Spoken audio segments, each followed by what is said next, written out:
We have finally made it to the final video in this render queue, and also the liveries that I'm showing off for the 2019 season mod. But nonetheless, we have the last team, and look at the difference. Can you see it? No? I don't even know where to begin with this, to be fair. So, when you saw that, so that's different. If you saw, when you saw the thumbnail, you probably say, oh, you know, there's a little bit of black going on there. Honest to Lord, that's literally it. Like with the Mercedes livery, I've given up trying to do all this funky stuff. Like, you know, oh, you could put in a black Mercedes and that should have been damaged, and all this stuff. But at the same token, it's just not. You know, it's not really realistic, to be fair. Like, it'd be nice, but at this point, unless, you know, there's silver arrows, they're supposed to do this, that should have been damaged as well. This is actually a joke. So, clearly I've got God mode on. See, no damage there at the moment, but, you know, it's just, it's frustrating with Mercedes when they don't change up the livery. Like, I appreciated them when they did the lines from a spectator's point of view. From a modder's point of view, I absolutely hated it. But, you know, it's not the point. The point I'm getting at is, looking back, I reckon one of their best liveries for, not for, like, you know, the side pod design or anything like that, probably the 2010 Mercedes is where it had a little bit of black at the bottom. It was very reminiscent of the early McLaren years, 2005, early 2000s. It had a little bit of black over the Mercedes logo, and it just went up towards the cockpit. Oh, it just looks so nice. With this, obviously, you know, you've got your little bit of black towards the cockpit, and then it fades to the boring grey that it is. But you probably see a little bit there. You'll see probably a little bit later on when I'm looking backwards at the engine cover, where the little bit of the little, it's not even a shark fin, it's a bloody dorsal fin at this point. But I think what I did have, I had a lot of issues with this recording. When I was recording it, I did have a lot of like freezes and stuff like that, like, you know, like 1 second freezes and stuff like that, which was rather annoying, because numbnuts over here forgot to put his fan on his computer while he was using it. But when I have a look at the outside of the Haas, not a place I really want to be overtaking, especially seeing as we bang tyres there. Again, that should have been damaged, to be fair, the way everything else is going, but we're literally Jesus at this point. So Mercedes. Be careful with the front wing. You've taken some minor damage. Just give it a rest. Just take a vacation, please. It's getting so frustrating. If you think about it, we've had 14, 15, 16, 17, 5 damn. I should have known it was 5-time world champions. 5 damn years of the same bloody thing, right? And even in 2013, they were good.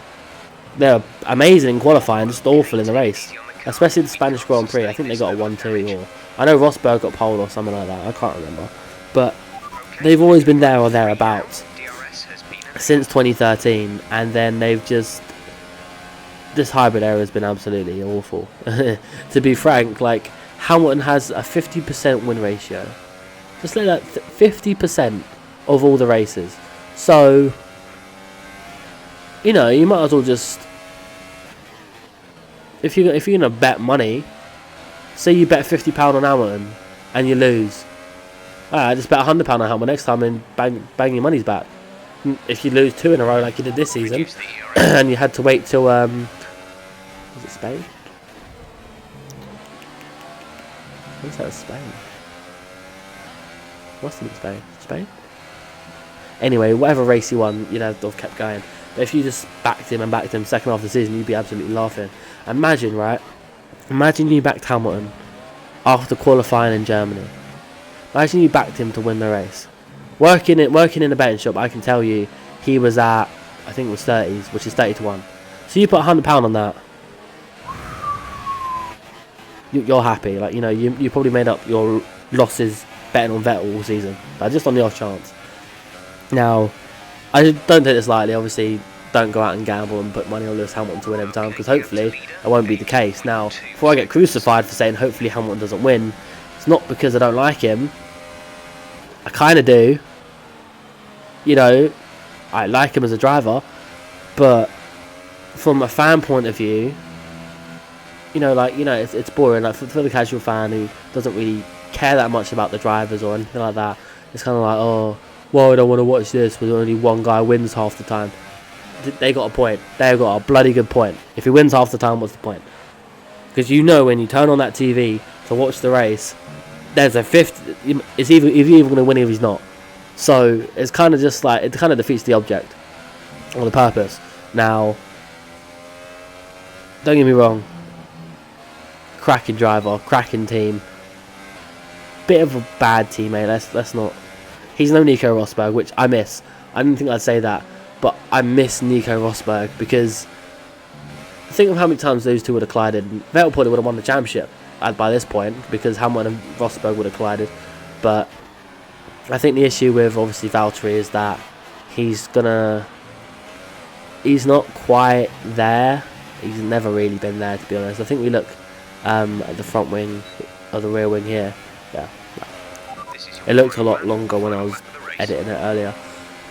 It's just one of those things you can't force a driver to be good in a car that's an amazing car. Like the Mercedes, it's an amazing car. Don't get me wrong. Put Max in a Mercedes. Gone. Put Kubica in a Mercedes. Lord, like he wouldn't be on the same level as Hamilton because of his injury, but you get the point I'm making. Like some drivers are in different bands. For example, I was gonna say tiers, but let's use bands. I like the word bands. So you've got up the top, you've got Hamilton, you've got Vettel, you've got Alonso. Verstappen's there. Yeah, we'll put Verstappen there. Sod it. Ricardo, I want to put him there, but I don't know if I can. If at any point he'd be the top of band B. Then you got obviously you got your Ricardo, you've got I'd say Leclerc as well, considering how well he's driven in Sauber. Leclerc's up there, Gasly's up there, Raikkonen. Which pains me to say he's not in band A, but I'm being realistic here. But they need to get rid of him. They need Ocon. Ocon should have been in Mercedes this year, but I'd rather Ocon than George Russell. Yeah, bioscience. Fuck's sake. But a lot wrong with Mercedes. Kind of from my point of view, there's a lot wrong with Mercedes. So that's been it for this video. I've literally just ranted about Mercedes, got crucified about Hamilton, and just bashed basically Ricardo. Couldn't tell, I'm absolutely exhausted, so I'm just chatting bollocks. But that's been it for this video, guys. The next one, I have no idea when this is going out, when it's come out, or anything like that. It's currently the 11th of January, which definitely a while before this is going to see the light of day. But anyway, that's awful race suit. I hope you've enjoyed these liveries, 11 different liveries, 10 different teams. Season 1 will be out soon. Pray for me. I'm going to get sued.